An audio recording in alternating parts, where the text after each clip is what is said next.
What all do you install, Nick? I like to do cabinetry.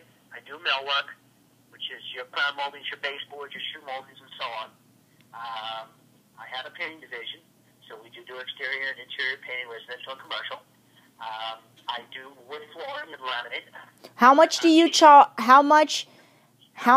So if I'm quoting a job and I want you to install, because I know you're going to do it right, and I know you're going to be knowledgeable when you're in the house. Well, you know it's going to be me. Yeah. That's more with anything. I tell people, I'm like, it's me. I'm not sending a guy. I'm not sending a Mexican guy or a Spanish guy being hired or whatever. I said, this is me. I'm going to be here. And I'm going to be in your home, and you can trust anything. Right. Their purses, their wallets, everything they need. You know, and that's what I do. Because they know this thing. But when I'm doing a wood floor on a glue down, it's between $2 and $2.25 a square foot. Okay, depends on how small the job is. Now, I know that sounds funky, but if I'm going to do one room, and you want me to go in there and take out your furniture, tear up your carpet, and all that stuff, I'm going to get $2.25 all day long. Okay? Okay. But if you got me going in, like the other job that I'm doing for Shaquille, it's 1,400 square feet or 1,200 square feet of wood, and then the stairs and everything. I know he talked to you about Dr. Malochetti. Right. I don't think he didn't. But that, I said $2 a foot. Because I'm going to be there for 3-4 days, and I'm making it up in quantity. I'm not leaving and going, I'm saying that I'm going to make enough money on it. Yep. So, $2 a square foot. Now, glue and adhesive, you're supposed to charge the customer separately. And a good adhesive is going to run you about $110 to $120 a bucket. Okay. 4 gallons. It's going to cover about 140 square feet, that 4-gallon bucket. Okay. All right? So, again, if the floor has to be leveled, you don't make up for it in wood glue. Adhesive doesn't make up for it. I have to level the floor. So if I put down a 6-foot level, and the floor is, if you do this more than 1/8 of an inch, I got to do floor leveling. And I don't know that until afterward, but in a wood floor, you can see that from half a mile away, where the floor looks like an ocean going across. Yeah, right. Okay, so again, it's floor leveling time. It's $60 a bag, 25-pound bag. How much does it cover? Sometimes it does 10 square feet. Sometimes it does 20. And that's for you, right? That's what I would have to pay you. That's what you're going to be paying me. So and I would not recommend making money on floor leveling with a customer. Okay, all right. They get a sour taste in their mouth, but you got to tell them about it before. Say it could be necessary. Sometimes when we do a job of this size, like Malochetti, I told Shaquille, calculate $500 for floor leveling. If I don't have to do any, I won't. But if you don't tell the customer, then you tell them after I rip up carpeting. Oh, they're not, yeah. Exactly. He doesn't tell them. He didn't tell them anything. Gotcha. That's a no-no. The other thing is shoe molding. Your perimeter molding around the room. When I do a wood floor or a laminate floor, I'm going to have to install shoe molding. I basically provide the molding. I caulk it in place, it's pre-primed, and I fill the nail holes. I do not paint the molding for them, okay, the shoe mold. But that price is $1.60 a foot. Okay. I would charge your customer, I normally used to get in my shop about $1.85. Okay, that's the, what kind of molding? Shoe molding? So shoe molding, quarter round. The quarter round, okay, yeah, okay. Right? Yeah. But again, if you don't tell them, you say, listen, when you compare me to other shops, or when you go into other places, these are the things you need to ask them. You know what I'm saying? Make sure that they're including for you. Yep. You got a millwork guy that does molding all day long and knows how to do miter corners, because a lot of these homes have rounded corner beads. That means you have a little 22.5-degree piece going in every single corner. It's a lot of extra cuts, but we don't charge by the cut. So, it makes up for it. But when it's done, it looks impeccable. It's perfect. And I think that's the main concern that Shaquille has to worry about. Not even Shaquille, you. When you sell a customer, you don't want a problem with the customer. You right. want that customer to be happy. It's hard enough to get one, let alone have 3 or 4 referrals. Right. So that's where I'm, saying the makeup would be, on certain little things. This is the shoe molding and stuff. I've already explained to Shaquille. I have Excel spreadsheets that I put together for pricing with my customers. He has to do this for you. He has to provide you with something and say, listen, here are the tools to make the sale. You know what, though? I don't want to go with his prices anymore. I don't want to do it because I'm noticing it's not covering everything.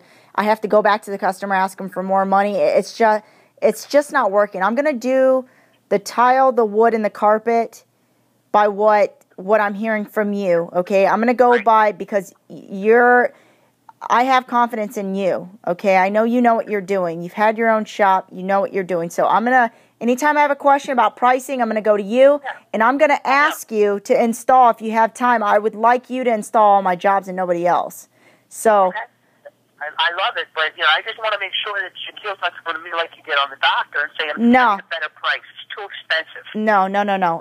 It's that showroom that I have there. I want to make it really stable to where there's success there, to where they don't even say anything. I'm just making money. They're getting deposits in their bank to where they're like, okay, Bambi obviously knows. What she's doing. She has a plan. It's making us money, so why would they question that, Now, what are you doing as far as kitchens? How do you feel about the cabinets? Are you getting a little more confident? I know that he's using his other installer. Honestly, I've been getting customers that do not want cabinets. They've already have their cabinets installed, or they're happy with their cabinets. I had a few, probably 2 jobs that I could have gotten cabinets for, and I called Shaquille, and we were kind of going over the cabinets together, and he was helping me look up the prices and doing the measurements, and the customer said it was too much. And when he measured for the granite, I got the granite job because the granite's easy. Got the granite job, and it was like 200 square feet or something, like 225. And wow, that's a lot of square footage. It's a pawn shop. It's a pawn shop. Okay. So he went with someone else on the cabinets. He said we're too expensive and he's cheaper. And then when Shaquille went to do the template for the granite, he talked to him. He's like, oh man, we could have totally put you guys at that price. But he didn't tell me that. So he told me later on, hey Bambi, next time you're with a customer, call me about that because we could have got this job too. And that's a lot of And I said, Shaquille, I was on the phone with you. I actually got the prices from you. So. Well, honestly, and you understand, I work for other people. You know what I'm saying? I have clients that call me and they go, hi, I bought my cabinets. The guy at the cabinet shop gave me your card, and I'd like you to do the install. He told me you're the best. I said, okay, over the phone, within 2 minutes, I already got the job booked. You know what I'm saying? And I'm going to do the job for 2 days. And he says, can you pick up the cabinets? I know there's normally a charge. I said, I'm not going to charge you to pick up the cabinets if I'm doing the install. Bingo! What happened is the salesperson plants the seeds. He knows what to say. So that the customer's prepared on, hey, by the way, everybody out there, Cabinets to Go, Home Depot, Lowe's, everybody, they charge $50 to $75 for someone to come out and measure the cabinetry. And then they credit it to them for the installation. But they don't go out themselves. They send an installer because they say, hey, if the installer comes out and measures, he knows exactly what to ask for. He has the exact, knowledge of what he's going to have to do when he goes back. And you pay the installer, he gets paid for his gas. At least he feels like he got paid for his time, gives us the measurements, and then they make the sale. Let them sell like what they're good at. I'm good at selling. You know what I'm saying? So that's what you should be doing. It should be to the point where you say, listen, I'll send my installer out, and I'll work with you. I mean, if we have to charge $30 for a measure, I don't care. But if I design it and I can talk to the customer and you can sell it, bingo, I win. You know what I'm saying? Because I'm going to get an install. Okay, do you want to do that? Do you want to do that, Nick? We could try that, man. I'm just saying, maybe we try it on 1 or 2. You know what I'm saying? Because I don't want to involve Shaquille for certain reasons. He goes out to the customer, he sells them exactly what they have in the house. If they got a beat for 30, he sells a beat 30. If they got this, when I'm doing the install, I'm the customer, I say, why don't we shift the dishwasher down like 6 inches and we could have put a B15 cabinet instead of this little skinny little thing right here? The lady goes, well, I called you guys as professionals. I don't know. Now I put my foot in my mouth and I'm going, oh, God, Shaquille, oh, God. And it's frustrating because the whole purpose of reselling the kitchen or changing it is to upgrade what they have. Yeah. To do better. And all he's doing is replacing, A for A and B for B. And then you put the countertop on because he wants something for sale. And I know I used to be there. Man, it's hard when you own the business. You're in the trenches. You don't see what's going around sometimes.